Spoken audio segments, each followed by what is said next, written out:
সংগ্রামী ভাই এবং বন্ধুগণ, আমাদের ওই শহীদরা কি জন্য জীবন দিল আপনারা প্রতিদিন সোশ্যাল মিডিয়ায় দেখবেন। আমাদের দুঃখ লাগে, আমাদের কষ্ট লাগে। জুলাইয়ের ফল নিয়ে যারা ক্ষমতায় আছে তারা কেন বাংলাদেশ টেলিভিশনে আমাদের জুলাই শহীদদের কথাগুলো বলছে না? প্রতিদিনে অন্তত পক্ষে 1 ঘন্টা করে অনুষ্ঠান চালু রাখা উচিত ছিল।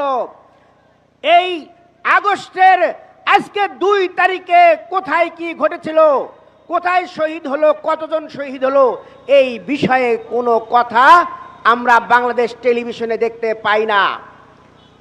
কিন্তু সোশ্যাল মিডিয়ায় আপনারা যাবেন, সেখানে স্পষ্টভাবে আমরা সেই দৃশ্যগুলো দেখতে পাই। আপনারা মনে করেছেন কাকের মতো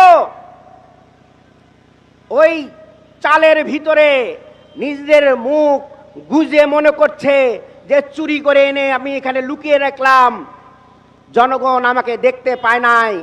আপনারা ওই বাংলাদেশ টেলিভিশনকে বন্ধ রেখে মনে করছেন জাতির চোখকে অন্ধ করে দিবেন, সেটা হতে পারে না।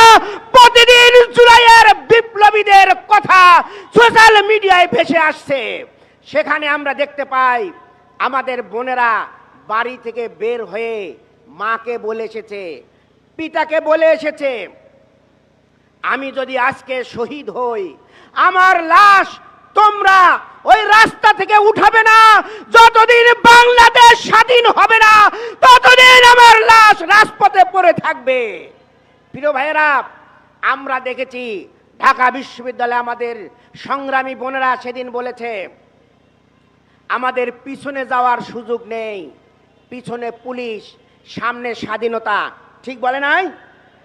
আমরা ওই স্বাধীনতার সূর্যকে উদয় করার জন্য প্রয়োজন হলে মৃত্যুবরণ করব, তবু আমরা পিছাবো না, পুলিশের কাছে আত্মসমর্পণ করব না।